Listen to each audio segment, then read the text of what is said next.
Hello everyone, Lytro Storm here, and today we're going to be talking about video games and choice. More specifically, one video game.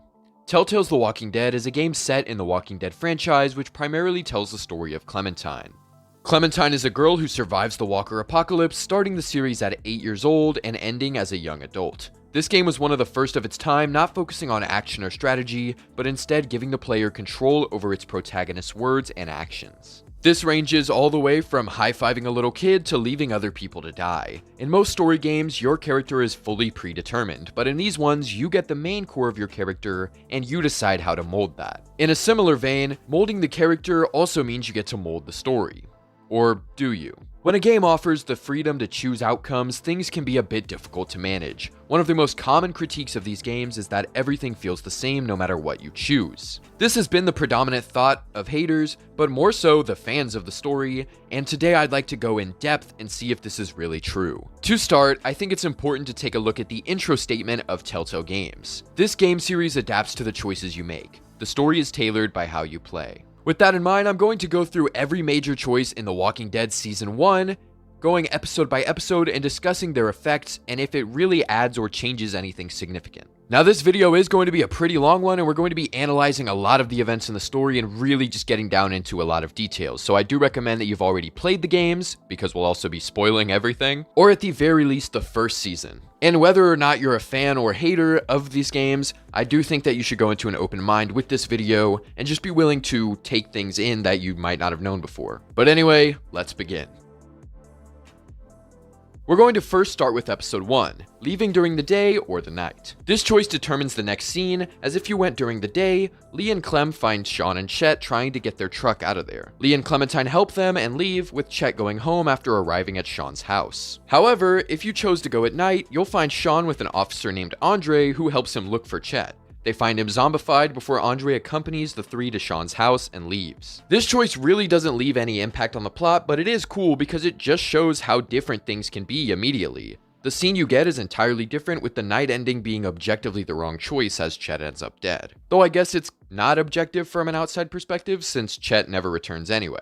Following that, you can choose to save Duck or Sean from walkers, but no matter what, Sean is killed and Duck survives. This one doesn't impact the main plot, as Herschel will still kick everyone out, but it does affect Kenny's story. If you save Duck, he will view Lee as someone he can trust, as he looked out for his family. Kenny and Lee will also be in the same boat, no pun intended, of having to live with the fact that they didn't help Sean, which Lee can help Kenny through, furthering their bond. Alternatively, if Lee tried to save Sean, Kenny won't trust Lee and resents him for doing what he was too scared to do. Kenny, after saving Duck, runs away from the responsibility of helping Sean, as his arc this season is about sacrifice and caring about others that aren't his own blood. The choice itself kinda sucks, as it has an entirely predetermined outcome for the characters you can save. But the impact of the choice completely alters your relationship with Kenny, which results in multiple dialogue and action changes later on that can only kind of somewhat be undone later on in the game. There is an entire video series detailing all the variations of Kenny and Lee's dynamic, which spans about 30 minutes of footage, just for one guy in one season. I highly recommend you check that out, it'll be linked in the description. Does Kenny help you out when you're about to die, or does he leave you? Does he help you find Clementine, or does he think you wouldn't do the same for him? Kenny is the tritagonist of this season, making him the most important character outside of Lee and Clem. And because of that, his relationship to Lee is integral to the game and how you experience it. People with different backgrounds and beliefs will see Kenny in entirely different lights, and these choices you make inform them. All of that starts with this one choice, and continues with later choices, but I won't go in depth with all of them, as you see my point by now. Also, my profile picture is Kenny, so I am a little bit biased, as I do really enjoy the character, but I feel like I enjoy him because of his writing, and because of the level of detail that I just described that they put into him. Anyway, going back to the choice, I totally would have liked for Sean to survive with a smaller bite if you save him before succumbing after Lee leaves. That way, at least one of the outcomes doesn't retcon the fact that Sean had a long, drawn-out death which was stated in the comics. But overall, I'd say this choice does a decent job based on its impacts for Kenny and Lee. After leaving the farm and meeting a struggling group, Lee finds a woman who has been bitten. At this time, the group isn't 100% sure the bites cause people to turn, however, some do believe that's the case. This woman, Beatrice, sees that Carly has a gun and asks for it. As Lee, you can stand against Carly and Glenn, who don't want to give it to her because of what she'll use it for. This is a mercy, as Beatrice doesn't want to turn into a walker due to her religion, but they can't just leave the gun, so Lee has to stand with her as she does it, bearing through the horrible situation most of all. Glenn will later be upset that Lee didn't try to inspire hope in Beatrice instead of choosing a very downer approach to death. Maybe it's better to die than to live out your last moments just living. However, if Lee doesn't relinquish the gun, the woman tries to take it, leading to the group falling and her doing what she did in the other choice in front of everyone. This way undoubtedly causes more harm as everyone physically falls, Glenn throws up, and they all see it happen up close. This choice doesn't make much a difference, but it does develop how Lee and the player will see and react to the world. Does Lee try to hold on to hope despite it causing more harm and leading to the same fate, or does he accept the hard way this new world presents and in doing so, less people are harmed overall? Regardless, your Lee by the end of this has grown to see the world as it is after this point. It's just a matter of willingly bearing reality or fighting against it before realizing he's only worse off for it. As I stated prior, your character does get sort of like a base model. Like, Lee is very opinionated on his own, and some of your dialogue choices do lead to Lee expressing himself a lot more than what the dialogue option would have just said. I'm kind of jumping ahead here, but a key example of that would be Ben. Every time you do a dialogue option with Ben, it really does seem like Lee has this inserted belief within him that Ben should be looked down upon in a way, and that he can't see him as an equal. Even if you like Ben, you can't really choose an option that makes Lee see Ben as equal to him. And while that does inherently limit your character and inherently limit the choices in the game, I think that that's totally fine, and having a blank slate as a character entirely is kind of boring. Whereas having Lee already have this history that we know about through the game and through his story, and having him have his own beliefs based on a background that we don't get to see matters a lot more to me. So this choice, once again, is characterizing your Lee as immediately accepting the world as how it is or not. Anyway, this moment perfectly sets up the player for what happens to Duck in episode 3, with Kenny being unable to accept what will happen to him. He's in denial, trying to rationalize that he won't turn and that maybe they could give him a pill to make him drift off to sleep instead. But the reality set in by the Beatrice scene is that, yeah, you will turn if you're bitten, and you have to have your brain, and therefore your head, maybe your face, mutilated in order to prevent that. Without this scene, of course, we still know that's the case, but there's no moment that takes us through the reality and really makes us feel it. Also, it's incredibly ironic that they went to the motel to save this girl's life, only for the true mercy to be her death. This is also the motel the group would go on to use as their home going forward, spawning their new life, with the termination of one on the same ground. The final choice in episode 1 is saving Carly or Doug, but this time you have full control over who lives. This choice is probably the most iconic, as it really is just a simple which person do you save, and it helps that these characters survive all the way to episode 3 if you save them. Because of this fact, most people cite this as one of the best showings of determinate characters and choices in these games. I can't really say too much about Doug since he just doesn't really do much after you save him, but Carly does a great job at adding to the story. She develops a slight romance with Lee and has an iconic moment against Lily and opens up the floodgates to the reveal your secret plotline, which never happens if you pick Duck. Sure, both are shot by Lily in episode 3, but even their deaths are decently different. Carly is killed for calling Lily out, whereas Doug is killed saving Ben, which completes his small arc of stepping up and not avoiding confrontation. He physically puts himself in the middle of drama and violence to stand up for what he believes in, despite only ever revealing his side to Lee in one-on-one dialogue before. Just because you saved Carly or Doug 2 episodes ago doesn't mean that they should live forever. I'd argue the story is better off for them being killed by Lily, as by then, you've probably formed a connection to them, especially Carly, and Lily killing them adds to the complete collapse of the group in episode 3. We essentially lose Katja, Duck, Carly/Doug, Lily, and your previous home all because of one event. And for those of you who do hate Ben, you probably hate him a lot more because he gets Carly or Doug killed. Carly and Doug's ideals or the emotion from their death may also influence your later choices on how you handle Lily and Ben, who both played a part. Because of all these factors, I'd say this choice absolutely serves its purpose. It gives the player unique dynamics, new scenes and plotlines, boosts the themes of the story when they later die, and their death is a big part of the next chapter. Not to mention, there are brief callbacks to Carly and Doug all the way in the final season when Lily returns. If Lily hadn't killed them, it wouldn't feel the same when facing her. I would also argue that this choice's power does make the Sean Duck choice a little better in hindsight. Lee is fresh in this new world. He stumbles around, falls, and his leg is injured at the start. This Lee can try to punch a walker and then stops because he's scared of it. He has no idea what he's doing. Only after returning home, seeing that his family's gone, and vowing to protect his new one in this terrifying world, can he truly have the strength to save a life for real. Only then does he have the power to make his choices physical realities. And again, going back to the Beatrice scene, this kind of does show his growth because he internalizes that and then he has the power.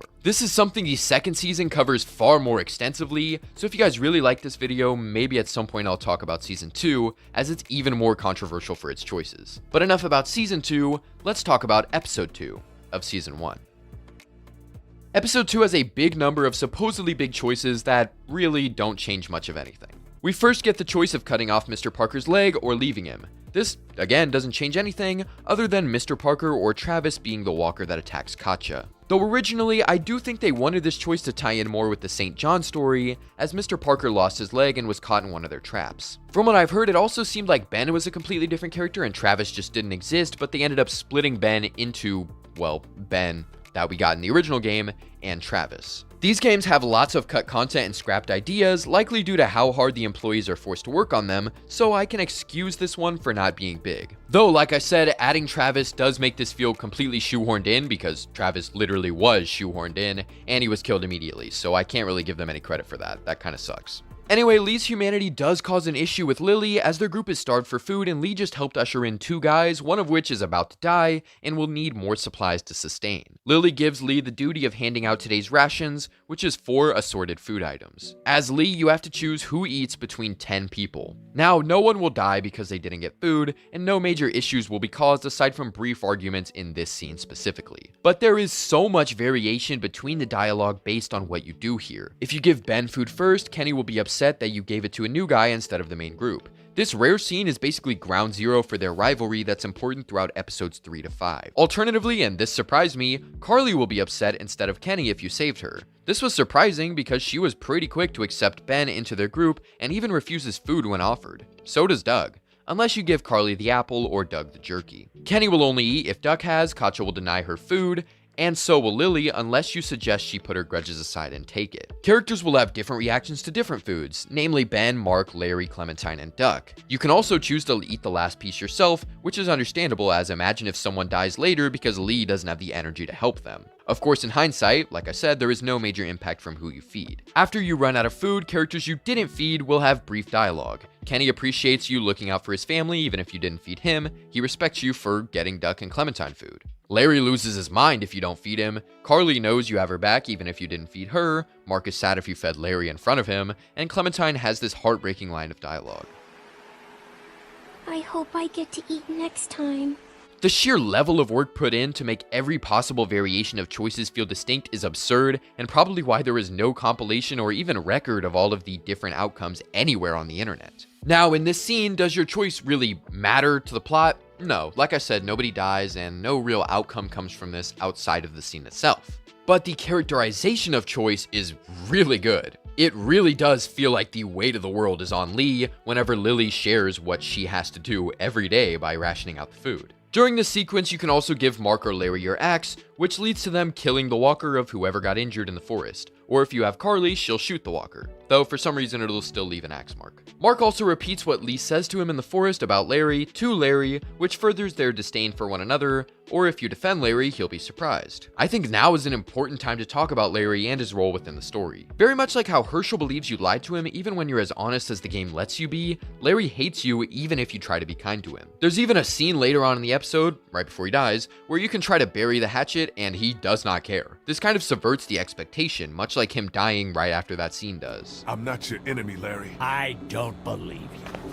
Don't forget, I know who you really are. With characters like Kenny, Clementine, Lily, and Katja, their feelings will shift depending on your words to them or your actions, but Larry just hates you. Simple as that. Those people exist in real life, especially old dudes like Larry who think they've discovered everything about life and their years of experience justifies their actions and words no matter what they are. We'll talk a bit more about characters who judge you no matter your choices later on, because it does become important. Whether or not you want to accept the deal with the St. John's is irrelevant, as Lee does not control the group. The group is desperate for food, and they are offering. It makes perfect sense why they wouldn't listen to Lee's choice here. It also helps against metagaming, as if you've seen what happens, you'll try to avoid going to the dairy no matter what. but it's not very realistic for everyone to just say no when they're that desperate. So anyone who has a problem with this choice not being able to be fully acted upon in the story, I feel like that's kind of a bad critique. Killing Jolene or not does not matter because Danny will kill her right after if you don't. However, this one I can't get mad at as well because Danny is trying to cover up what Jolene knows so it has a plot purpose. And I don't see Jolene joining the group in her state anyway. Whether or not you kill Larry gives you favor with Lily or Kenny. I've already explained how large Kenny's friendship is to the story, so once again I won't go over it. Lily is a little bit less important as she only sticks around one more episode, so they give an immediate payoff with her saving Lee from Danny and Andy, whereas Kenny or Lee himself would have saved him otherwise. The impact isn't very big on her side, though it does make her more angry at Lee in episode 3, and more justified when she's paranoid about everyone being against her. I mean, 2 members of the group made her watch them murder her father, and Lee tells her, "I'm sorry about what happened to your dad." I'm sorry, what happened to her dad? Don't you mean what we did to your dad? That's genuinely disgusting. Whether or not you kill Andy and Danny doesn't change the actual plot, but in episode 5, the stranger points out how you slaughtered Danny with a pitchfork right in front of Clementine, an 8-year-old girl who looks to you for guidance. Oh, Lily also gets furious if you helped kill Larry and then spared Danny, because, I mean, yeah, how are you gonna murder her father and not this guy? And as Lee, you can brutalize Andy, causing Carly or Doug to make you stop. On top of that, you can kick Andy into an electrical fence and shock him to death in front of your entire group. These things don't really get brought up again in the story, but imagine how the characters feel about Lee in that scenario versus how they would feel if he spared him. Duck, Carly, Lily, Clementine can see Lee as a powerful, brutal man who goes too far when pushed. Does that remind you of Lee's backstory? Why did he get arrested? Because he murdered a senator for sleeping with his wife in the heat of the moment. Imagine being Katja, a woman with a young boy, watching Lee drop Andy into an electrical fence after killing his family and beating him to a pulp, and then having Lee later admit to murdering a man before the apocalypse. Or Carly, knowing your secret all along and forced to pull you away from beating Andy? It's no wonder she told you to reveal your secret if this is what you were capable of. Lily, who also knew Lee's past, seeing you as a defender or an animal who murdered her father, murder in the past, and just doesn't stop. Even when Clementine is there to watch, to scream in shock. If Clementine wasn't later controlled by the player, imagine how brutal she could have become with that as her influence. It is crystal clear your choices do not only matter to what exclusive scenes you get, or how the actual plot changes. In this game, you can act how you really would, or you can act as a role model for Clementine. There are so many choices in the game like this. No real impact besides altering the character's view of you and your view of Lee, especially Clementine. This brings us to the final choice of episode 2, which is whether or not you take the supplies in the not-so-abandoned car you find. Doing so will alter Kenny's view of you and give Clem a new hoodie to wear throughout the rest of the game. The stranger will also bring up how you and your group stole from him, causing his family to die. Clementine is wearing his child's hoodie. It alters the feeling of the scene and all the scenes with Clem in it. However, the stranger critiques Lee even if he himself doesn't go through with the stealing. So it does feel kind of cheap, as if he blames you no matter what, even if you're the best person you can be. But honestly, this makes sense. I mean, the stranger can't yell at Kenny or Lily by this point, can he? They're gone. Who else can he take his frustration at losing his family, which he was partially to blame for, out on? It's realistic, even if it feels a bit cheap. And if you want to get technical, no matter what, Lee does accept stolen batteries for Clementine's radio. But then again, this is the only reason the stranger has any contact with Clementine to try and save her, so isn't that a good thing? But overall, it seems like episode 2's choices don't have much of a tangible effect, but I feel like it makes sense why for the most part, whether it's cut content or other characters acting realistically against our own judgment. Let's move on to the 3rd episode. Episode 3 starts off with the choice to end the life of a woman being torn apart by walkers. Doing so alerts the walkers to your location, leading to less time to gather supplies. The supplies don't really matter ultimately, but Lily will be impressed if you snagged a lot and angry if you didn't. I personally would have liked for the supplies to lead to a little more, like maybe Katja or Duck are treated by the medicine after the fall of the motel if you gathered enough supplies. If not, Kenny brings up how he should have taken the gun off of Lee and helped his family. Or this could have helped Omid following his later injury, just something to make the choice of killing the girl matter a bit more. Again, note how I'm not asking for this choice to like change anything, I'm just asking for like additional stuff that would make the choice feel like it matters more. It is very cool that Kenny actually leaves you to die during the drugstore raid if you don't have a good relationship with him. Of course, Lee survives no matter what, unless you suck. But like before, the characterization is the big part here. Just another moment where how you play can entirely change your experience and liking of Kenny throughout all 5 episodes. Lily tasks Lee with figuring out who is responsible for their missing supplies. Along the way, you can speak to Carly if you saved her before, and she encourages you to tell people about your secret about being a convicted felon. Not only does this choice let you do that, but it allows for more conversations with the characters and gives them a lot of great characterization, like Katja being disturbed by Lee murdering and also inquiring about what happened with Larry last episode, where she's horrified at what her husband was capable of. Telling Kenny or not will again alter your relationship with him and will be brought up again later in the episode. With the exception of Katja and Clem, your bond with the characters is strengthened by doing this, unless you're already on Kenny and Lily's bad sides. Sadly, this entire plot thread is kind of thrown away if you save Doug instead. This also means you automatically lose points with Kenny for not telling him if you save Doug, which is kind of a bummer, but just another way that the Doug-Carly choice matters. Now, they do try to make up for Carly's blatant superiority by building Doug up more. You can talk to him and he seems obsessed with feeling useful.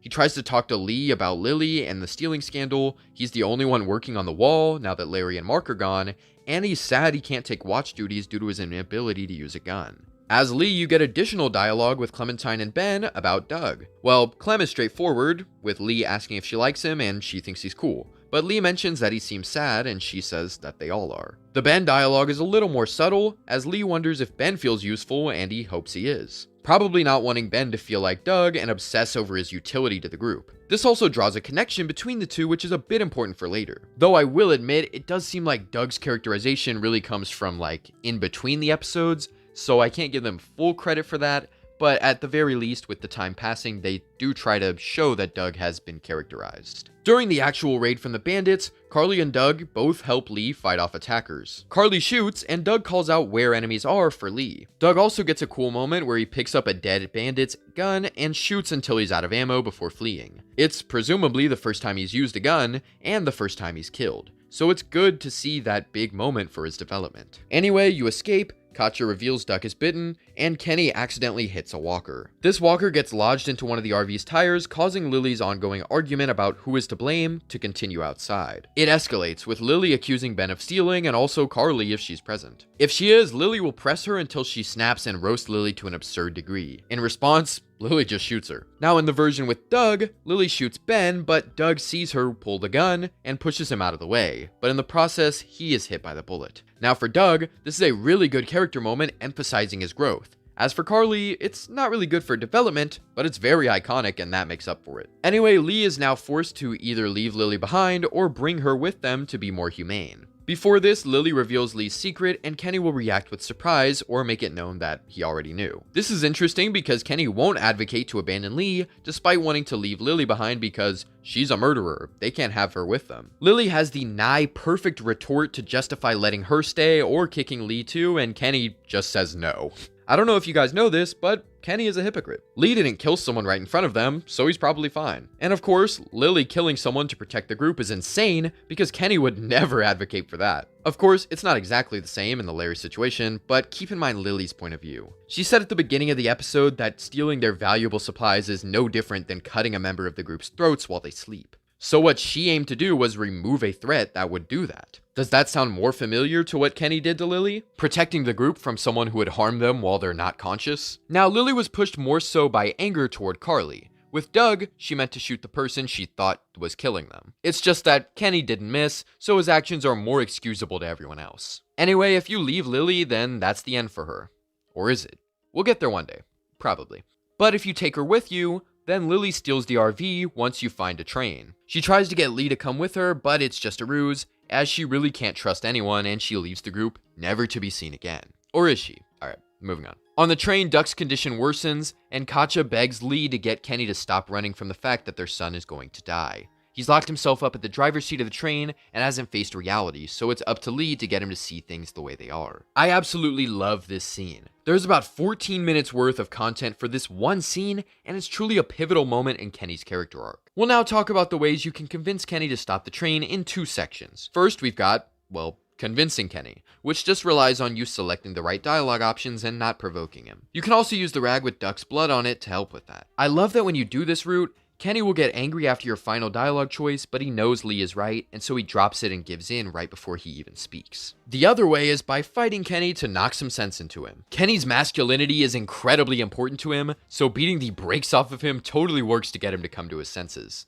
Alternatively, Kenny can beat up Lee, which unless you are really bad at QuickTime events, won't happen without your consent. The way it looks to me in this scene really feels like Lee is letting Kenny hit him to release his anger and make him realize his issues. This one might be my favorite because Kenny just says some crazy stuff like that he hates Lee, but then you can see him instantly regret those words right after and he stops the train. And of course, I can't go without mentioning the little bonus death where you fail to convince Kenny and Lee goes back to see a zombified Duck has somehow killed everyone. This is obviously a joke as Duck turning so early, overpowering Katjaa, Clem, Ben, Chuck, and Lee just doesn't make much sense, but it's very cool for the developers to add this. The next part of this is dealing with the Duck situation. Katjaa and Kenny take him into the forest to say their goodbyes, while Lee explains to Clementine what's going on. I love the fact that Clem calls Lee out if he lies to her about what's happening here. She has seen too much for her to be coddled and kept from things like this now. However, Katjaa does the unthinkable while this is going on, causing even more sorrow in the group, and especially Kenny. With her out of the picture, Lee and Kenny are left with a dying Duck, and Lee has to decide, leaving the boy to turn, walking away from the situation out of fear. Doing this removes the responsibility from Kenny and robs him of closure. It's also through that lack of responsibility that Duck would eventually turn, eating the corpse of his own mother due to Lee and Kenny refusing to do what should be done. Obviously that part isn't shown because, like I said, they walk away, but that is objectively what would happen. This serves as a really good conclusion to the conflict about Sean's death and their roles, with Kenny even damning himself for letting Sean die, and that Duck's death is karma for it. Now there's the opposite of that end, which involves Lee forcing Kenny to shoot Duck, giving him closure and responsibility, but in a way that's more traumatizing and hurtful. Then there's the perfect middle ground, in my opinion. Lee takes care of the situation himself, with Kenny there. Sure, this sounds kinda cucked, and I'm sure there's lots of you that think Kenny should be a man, it's his son, and he should be the one to do it. But the truth is that Kenny isn't ready for that. But wait, I thought you just said that you can make Kenny do it. Yeah, but just look at the scene. Katjaa even says that he can't do it beforehand, being more willing to accept Lee or herself to take on that task. Shooting Duck yourself gives you the highest amount of points with Kenny as well, whereas the other choices here give you none. He needed Lee to take this one for him. And I feel like this choice allows for the responsibility to still be taken care of and accepted, but without harming Kenny. He's robbed of his manhood to an extent, but that is fine. His wife and son are dead. He should not be expected to grab the gun, shoot Duck, and then give the thumbs up. If any time was worthy of Kenny being less of a man, it's here. Plus, a future choice makes this more tolerable anyway, but we'll get there when we get there. Anyway, the rest of the episode really only has one other major choice, and it's whether you pull Omid or Krista up onto the train when you're making your escape. Omid has an injured leg, which was partially caused by Lee, although he really had no other choice if Omid wanted to live, and the other is a woman, so chivalry and whatnot. They both use these reasons for why you should have pulled the other one up, but luckily the one you didn't manages to somehow catch up to a literal train on foot. I don't know how that works, and it makes this choice feel really pointless. I don't even think it has any dialogue changes later on. Now, I don't truly wish this choice led to one of them being left behind, as I like Omid and Krista, and they bring a lot to the table for episodes 4, 5, and 1 of Season 2. And yes, I mean that for Season 2 especially, despite their lack of screen time. But it is kind of lame to give you this choice and then have no ramifications, large or small. Every time I've defended a choice in the game, so far, it's because it does have some sort of effect, at the very least, but this one has none. Or if it doesn't have an effect, maybe it has like a lot of detail like the food scene. In terms of what they could have done with this choice, maybe they could have had it be Chuck or Omid, with Omid's condition worsening if you saved Chuck, and Chuck just dying if you saved Omid, since he dies kind of stupidly next episode anyway. I don't know, just throwing out ideas as this choice is not good. But yeah, that's episode 3. Episode 4's first real choice comes when you find Kenny in the attic of the house you just took refuge in. While everyone else is relaxing, Ben notices Kenny is up there trying to find something to do. Based on his previous and future actions, it's his way of keeping his mind off of things. He just stays busy and keeps moving forward. When Lee gets up there, he finds Kenny staring at a Walker child, a boy who starved hiding out. Kenny notes that he looks like Duck. Now, there are many ways to go about this situation, but I'll narrow it down to 3 main ones. Lee can walk away from responsibility here, even after Kenny tries to get him to face it, and to help him. Doing this prompts Lee to say, "You coming?" To which Kenny nods. However, once Lee goes down, Krista figures out that he left Kenny to deal with the situation alone, rushing up, only to find that Kenny dealt with it himself. Lee is given the walk of shame as Krista demands he bury the kid, as he couldn't even bring himself to do it or to help Kenny. Krista has been adamant that Kenny is coming apart, so seeing her stick up for him so hard is really touching and does truly make Lee feel awful for refusing to help his friend. And that's twofold, as Lee tells Kenny, "I'll see you when you're done," which prompts a later scene in the episode. While Lee is making the choice on the Ben situation, Kenny replies with the exact same line, expecting Lee to just deal with it, much the same way Lee did to him. So few people would ever see this dialogue, myself included if I wasn't extensively researching this series as my job. It is notable that Lee leaving Kenny to deal with this himself doesn't really make much sense unless you've run away from responsibility before, such as helping Duck instead of Sean, making Kenny shoot Duck, or leaving Duck in the forest. It is a bit weird for Lee to suddenly be so destroyed about this random boy if he already did all the huge things he's done before, you know what I mean? Though I guess maybe he just didn't see this one as a necessity and thought, oh, Kenny can deal with this, so I don't have to this time in that scenario. Or Lee just really doesn't like Kenny, which could be understandable, so he just like walks away, he's like, whatever, I don't care.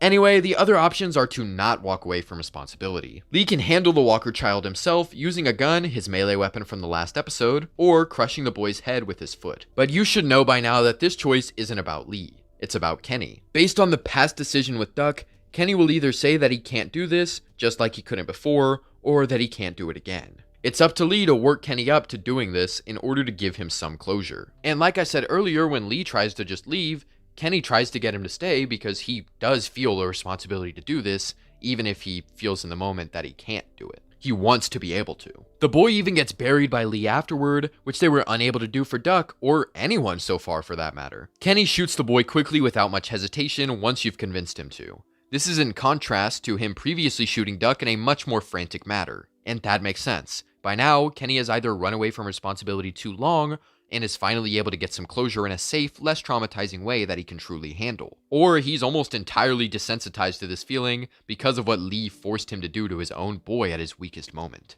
This is why you get a lot of points for killing Duck, but not very many for killing the Walker child. Kenny couldn't truly handle killing Duck himself, and doing that completely changed him. He needed Lee to be there for him, just as he needed Lee to work him up to handling this situation. But anyway, that's enough about this string of choices. Let's talk about Vernon. Lee gets lost in the sewers in this episode, coming across a group of cancer survivors that escaped Crawford. Due to them being hunted down, they are mostly hostile toward Lee, with Vernon aiming a gun. By the end, Vernon will take Lee back to his group, but let's explore how the player can navigate this. Lee can come at them from an honest perspective, being truthful and gaining Vernon's respect. He can be dodgy, avoiding questions and staying silent, though silence can lead to Vernon shooting him, ending the game. Lee can lie about their medical supplies, attempting to lure Vernon for help and sacrificing his integrity. Now, I really like how Vernon and Lee's interaction kind of feels like a follow-up to Herschel. He didn't buy anything Lee said and told him he should become a better liar or start telling the truth. And the way Vernon interacts with Lee makes it seem as though Lee took that to heart. Him being overly silent leads to his death, so his only real options are to lie better than before or start being truthful. When convincing Vernon to help him, Lee can draw the gun he took and threaten their lives. If you choose to go this route, it's obvious your version of Lee isn't a man who can threaten innocent people just to get what he wants. He can't live with that. But there is also the option to threaten Vernon right from the jump, snatching the gun from him. Vernon really is just a scared survivor. They all are. So Lee is able to leverage his own power over them and use them to his advantage regardless of how it makes him look. He can even go further, threatening everyone with the gun if Vernon doesn't show him the way back, making it feel like Vernon might not come home once he leaves. It's honestly horrible, but that's just the type of person Lee can be. Just like he can threaten Ben on the train or threaten Larry with violence immediately. This is the person Lee is capable of being, and it doesn't just start in the apocalypse, I'm sure you know. Anyway, Lee's group, along with Vernon and Molly, plan to break into Crawford at night. You can decide whether Clementine goes with you, which is kind of a rock and a hard place situation. It's framed as if Omid's injury is so bad that he could die, and if he does, and Clementine is there for him to turn, things might not go so well. Krista will take this negatively as it shows Lee might not believe Omid will live. The other option is to bring Clementine into a possible battle against living people who kill outsiders. Of course, that ends up not being the case, but the walkers still claim Bree, and potentially both Molly and Ben, so it was still a huge risk. Although, bringing Clem does guarantee Molly's survival, funnily enough. So, yeah, pretty good change there. We'll get to Ben shortly, but there is one thing I want to talk about first. The extra content this game sometimes provides if you spend extra time looking is really great. There's obviously the chance to talk to characters, find out who they are, what they think, help them with minor tasks that reveal more of their character, but in this episode, you can uncover Molly's entire story of her sister and why she hates Crawford by finding a tape and watching it. It explains why she reacts so negatively to a seemingly random doctor being dead, and you get to talk to her about it as well. But it's easy to miss if you're not paying attention. This is why people liked Molly. To some, she's just a random lady who had a cool weapon, made annoying jokes, ran off when Lee needed her, and either got shot or left the group seemingly at random. But if you uncover her backstory, you find that she's got a lot of depth and history to her, which is why she's so interesting, and it's such a shame she never showed up again. After walkers show up due to Ben mistakenly taking a weapon from a door handle, Lee has to try and save Molly. As I said before, Clem will save Molly herself if you brought her, which makes her defending Lee and herself in episode 5 a lot more believable and built up. But Lee can save Molly on his own, fail to save her, or shoot her mistakenly, or on purpose, causing Molly to be lost, never to be seen again. The only real difference this makes is that you'll lose out on Molly's goodbye, and since we never see her again, that's kind of a sad feeling. I feel like Lee and Molly's connection, mutual respect, and care for Clementine made their dynamic really fun, even if it was just an episode. Now I'm going to do a shameless plug, but all of these points I've said about Molly really fueled my desire to make a video series on her staying around, becoming Clementine's guardian. Also, finding out about Molly's past does make it feel more likely that she would leave the group. And with her past involving how far she'd go for her own little sister, it was so fitting. Feel free to check that out. But anyway, let's continue. So in that way, you doing the extra work kind of does make your version of the game more satisfying in a way. Assuming you don't find out about Molly's past and then, like, shoot her. In Crawford, Bree meets her demise to a horde of walkers, which were the same ones that Ben accidentally let in. This leads our group to the top of the building, where Ben is grabbed by a walker, nearly falling to his death. But Lee catches him, which prompts Ben to ask Lee to let him go, even if it means he gets devoured by the dead after brutally crushing parts of his body from the fall. Prior dialogue in the game allows you to discover that being eaten by the dead is Ben's worst fear. So him accepting his fate here truly shows his growth and willingness to help. As Lee and the others escape, Molly and Ben are both determined on if they return with you. But like I said before, Molly ultimately does leave anyway. This is when Lee is truly forced to break the facade of hope for Clementine, as she wants to find her family before they leave Savannah. But Lee knows that they probably aren't alive, and looking for them could only risk the group. This leaves Clem crying, and Lee wakes up to see her gone the next morning. While looking outside, Lee finds Clementine's hat before being rushed and bitten on the wrist by a walker. After this, the group comes outside, and Lee can choose whether or not to reveal the bite. Revealing the bite automatically gives you Omid and Krista's support in finding Clem,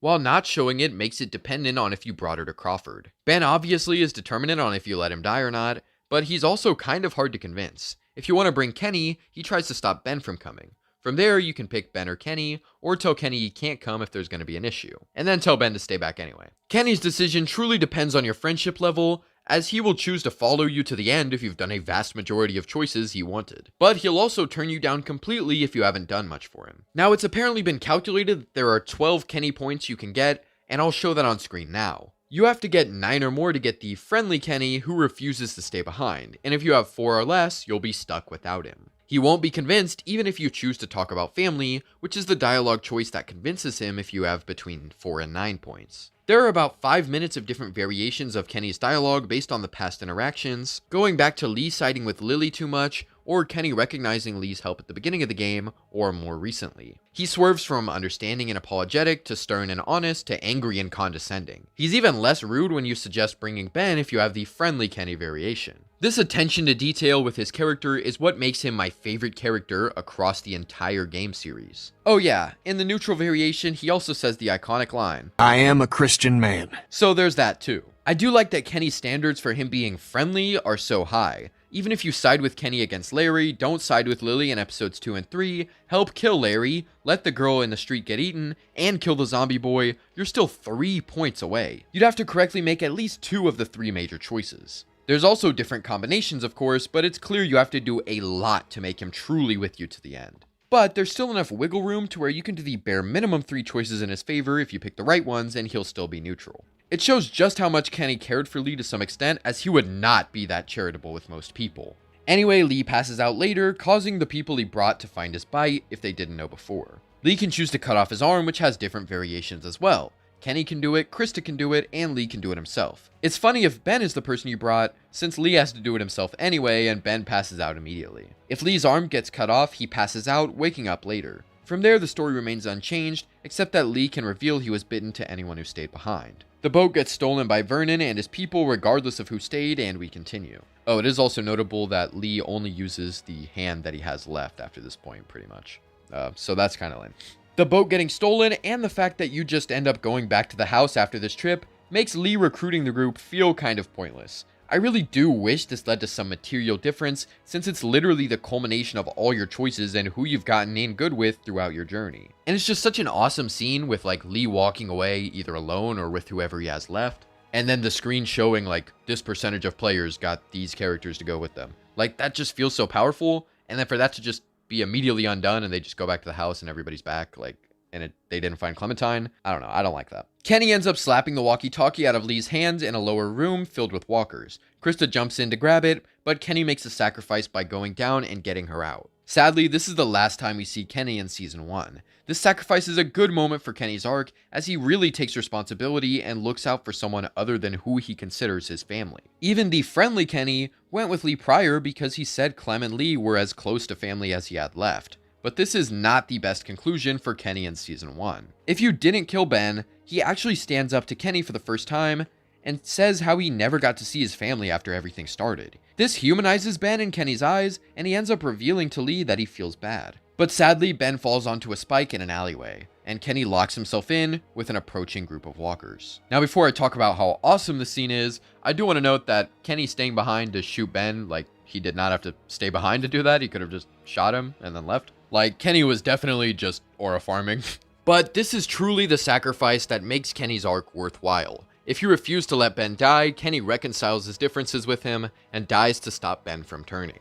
He owns his mistakes, and he forgives another person's mistakes. This is a beautiful send-off for his character, and I love it. Now, sadly, Kenny's return in Season 2 does confirm that he was just aura farming, because if this was his way to, like, die with, like, no regrets and all that stuff, then it doesn't make any sense why he would survive. Like, why he's like, yeah, I'm gonna sacrifice myself, and then he's like, actually, wait, never mind. But aside from that, I don't think Season 2 cheapens this at all, with another exception given that he must be the luckiest man ever besides Glenn or Negan. After this point, Lee has to pick who walks across a sign to reach another building first, but no matter what, Lee ends up separated due to the sign crumbling. Though it's interesting that your choice here reveals that Lee knows Krista is pregnant at this time, which you can only know if you pay close attention. Krista throwing up and brushing it off in episode 4, her chugging the alcohol, and Lee, while letting Krista and Omid go first, says she's walking for 2. Oh, and also, after Kenny sacrifices himself for Krista, Lee can hint to her that she knows why he did it, and it seems like it's because Kenny realized she was pregnant during the whole, like, drinking scene. So that's honestly really interesting, and you have to really read between the lines to get that. But Lee then fights his way through a walker herd to make it to the Marsh house. He can either do this with one arm, or if he has the other, he picks up some broken glass. Either way, it's pretty epic. Lee can also be bitten once or twice more and still keep fighting through, which is also super cool. He eventually makes it inside, meeting the stranger, who criticizes you for all your choices,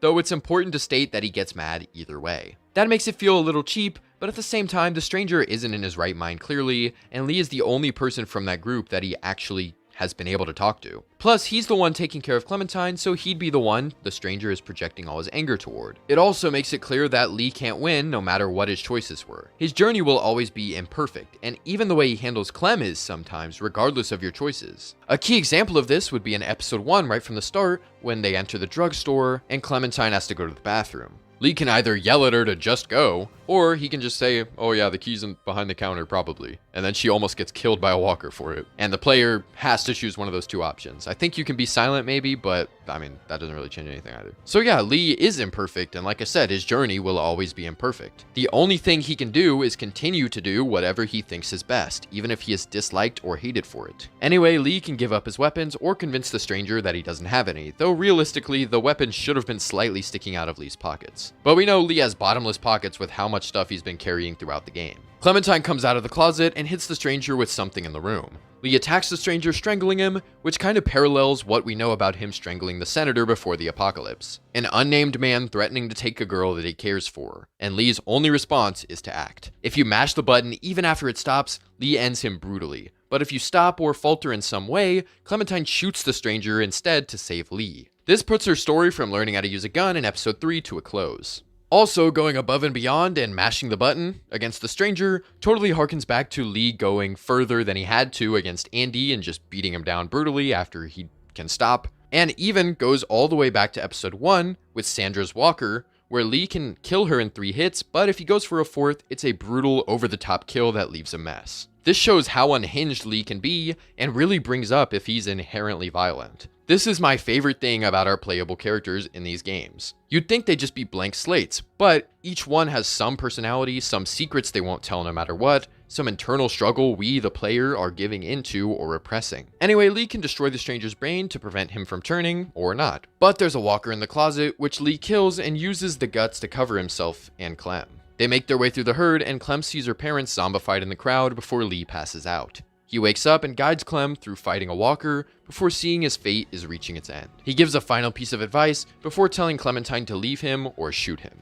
And that is the final choice of the game. And with that, we've reached the question. Did the choices in this game really matter? Well, you might be able to tell my answer based on how much I've talked about the various options in the game. The truth is, long term, your choices don't affect much. Your choice to spare Danny doesn't change season 2, 3, or 4. Killing Jolene doesn't even change other episodes of this season. But a lot of your choices in this game will change dialogue, or will affect your standing with other characters, that will change small details, or even trigger different events. Ultimately, your friendship with Kenny doesn't save Lee's life, and it doesn't keep Kenny with Clem going into season 2. But is that really so bad? I've listed so many variations and cited so much content which is dependent on your choices in the game. Does it really have to be this character survives forever now to make a choice worthwhile? The truth is, no. And I'm gonna be honest here, this is a stupid way to look at this game. Kenny leaving you to die in episode 3 doesn't kill you, unless you're bad, but it characterizes who Kenny is. The stranger dies to Clem or Lee, but it characterizes their journeys differently based on which one happens. Carly and Doug die in episode 3 no matter which you save in episode 1, but they have almost entirely different stories and pretty different deaths. Aside from the two just like being in each other's place at the same event. This is okay. You can get a different experience in playing this game 2 times. Just because Sean doesn't survive to episode 2, stop the bandits from killing Duck in episode 3, and convince Vernon to let them keep the boat in episode 4, giving you a different ending to episode 5, doesn't mean your choices don't matter. And guess what? If Sean did all of that and died at the end of the season or in the prologue of season 2, some of you would still be mad that he didn't survive to the next season. And I know that because the Carly and Doug choice, which is considered one of the best choices by most players, is still disliked by some people because they die anyway. Even though it's 2 episodes, 3+ hours, and 2 separate character journeys removed from their death in episode 1. If things are that binary to you, I'm sorry, but you went in expecting something completely different than the game agreed to provide. But what about Telltale's opening statement, I hear you ask? This game series adapts to the choices you make. The story is tailored by how you play. Is this statement true? Yes. The game does adapt to the choices you make. Dialogue, scenes, actions, and characters change based on what you do. The story is tailored by how you play.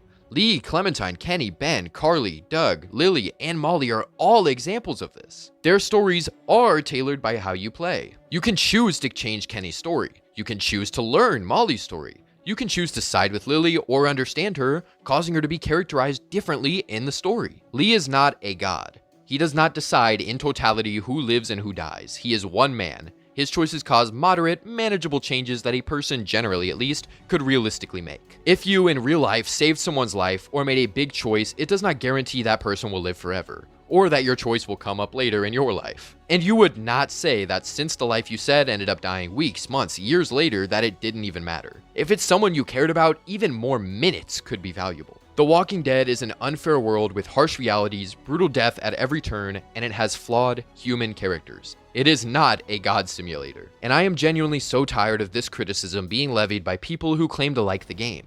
How are you missing such crucial details like this? Now, that's not to say there aren't choices that I wish had more impact. I've already listed a few in this video and even given possible impacts that I would have been okay with. Admittedly, the later seasons execute these features with less grace and get more criticism for it. And like I said before, I'd love to make an hour-long video for every season. And if my analysis ends up proving to me or to you that some of the games aren't as good with choice, that's okay. I did so much research and learned new stuff when making this video, so it's totally possible my entire opinion on the franchise could be changed. But my hope is that this video's analysis of choices can shape your view of the other seasons too. If you can see how certain things have unstated or even subtle impacts or parallels to past events in the first season, maybe it'll encourage you to apply that level of analysis to choices in later seasons. Maybe you could replay seasons 1 through 4 and achieve more of an enjoyable experience with a new perspective.